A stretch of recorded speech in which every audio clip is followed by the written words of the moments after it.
বন্ধুরা, ফাল্গুনি রান্নাঘরে আপনাদের সবাইকে স্বাগত জানাই। আবারও চলে এলাম আপনাদের কাছে অন্য এক রেসিপি নিয়ে। তো আজকে একদম দোকানের মতো ঘুগনির রেসিপি বানিয়ে আপনাদেরকে দেখাবো। তো ভিডিওটা প্রথম থেকে শেষ অবধি পুরো দেখতে থাকুন আর আমার সাথে। ঘুগনির রেসিপিটা বানানোর জন্য কড়াইটা উনুনে বসিয়ে দিলাম। কড়াইতে এরপর জল দিয়ে দেবো।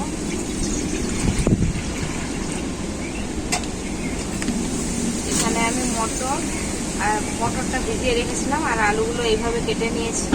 আলুগুলো এখন পিস পিস করবো না, গোটা গোটাই রাখবো। কড়াইতে আলু আর মটর আমি দিয়ে দিলাম সিদ্ধ করতে।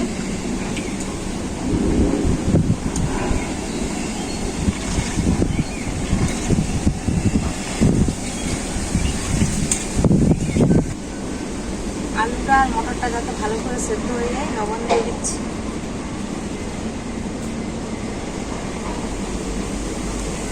অল্প একটু হলুদ গুঁড়ো,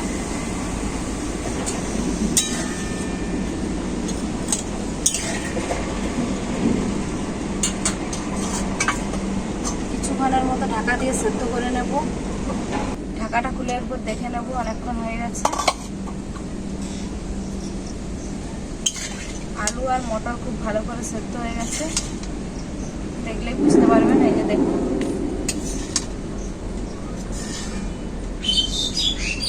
এরপর আমি নামিয়ে নেব।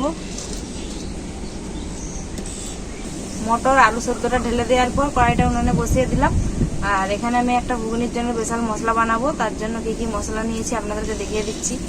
গোটা জিরে, গোটা ধনে, গোটা গোলমরিচ, দারুচিনি, লং, এলাচ আর কেশরে মেথি একসাথে শুকনো কড়াই ভেজে নেব।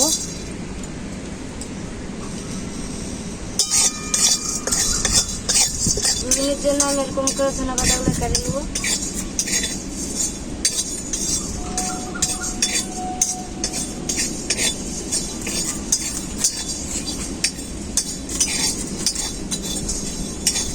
গোটা মশলাগুলো শুকনো কড়াই খুব ভালো করে ভাজা হয়ে গেছে, আমি নামিয়ে নেব। আর এটাকে শিলনোড়াতে খুব ভালো করে গুঁড়ো করে নিয়ে চলে আসবো। এরপর আমি গাজর কাটবো। এরপর কড়াইতে সরষের তেল দিয়ে দেবো।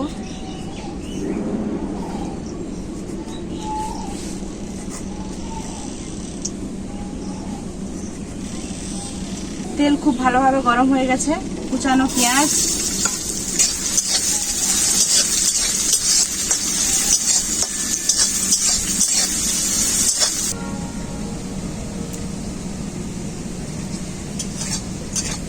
পেঁয়াজটা আমি হালকা করে ভেজে নিয়েছি। এখানে আছে আদা আর রসুন 2 কোয়া বাটা দিয়ে দেব।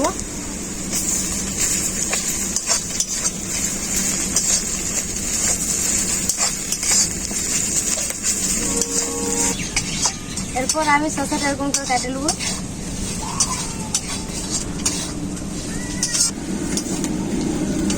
পেঁয়াজ, আদা, রসুন সব একসাথে খুব ভালো করে ভাজা হয়ে গেছে। এখানে আছে লঙ্কা গুঁড়ো, জিরে গুঁড়ো, ধনে গুঁড়ো আর হলুদ গুঁড়ো একসাথে দিয়ে দেবো।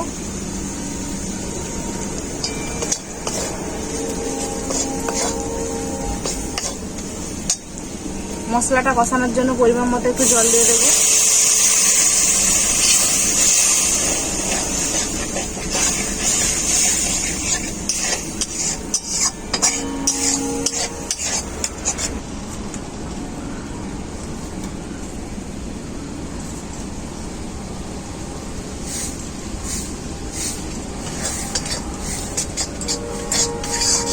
মশলা খুব ভালোভাবে কষানো হয়ে গেছে। মটর আর আলু সেদ্ধটা দিয়ে দেবো।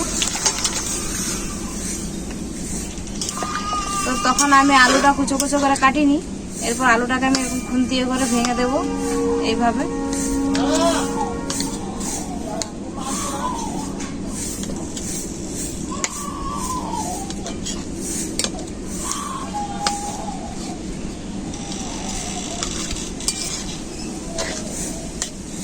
আমার সবকিছু কাটা হয়ে গেছে। ঘুগনির রেসিপিটা একদম কমপ্লিট। এরপর যে মশলা ভেজে রাখা মশলাটা, গোটা মশলাটা কুড়িয়ে নিয়ে চলে এসেছি, দিয়ে দেব।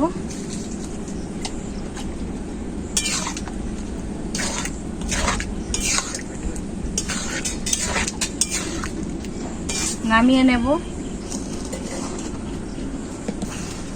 ঘুগনিটা আমি একটা পাত্রে ঢেলে নিয়েছি। এরপর আমি লেবুর রস দিয়ে দেব।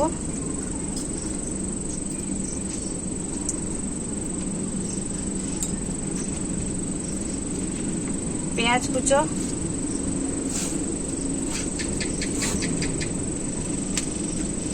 শসা কুচো,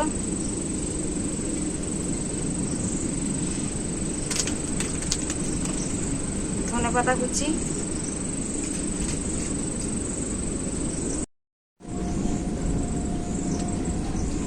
কাঁচা লঙ্কার কুচি আর বিট লবণ।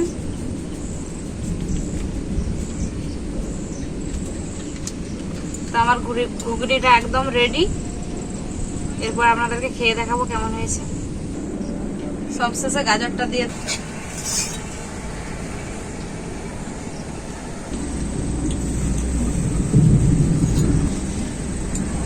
ঘুগনিটা খুবই ভালো হয়েছে। এরকম ঘুগনি বাড়িতেই যদি বানিয়ে সবাই মিলে খাওয়া যায় তাহলে কিন্তু আনন্দটা আরো বেড়ে যায়। মানে প্রেশার মারা দিছো কাকি? বুঝলাম, স্বাদটা আরো বেড়ে গেছে, খুব সুন্দর হচ্ছে, একদম দোকানের মতো হয়েছে। দোকানের থেকেও ভালো হয়েছে এটা। সন্ধ্যার সময় এরকম যদি ঘুগনি বানানো হয় আর কিছু চাই না।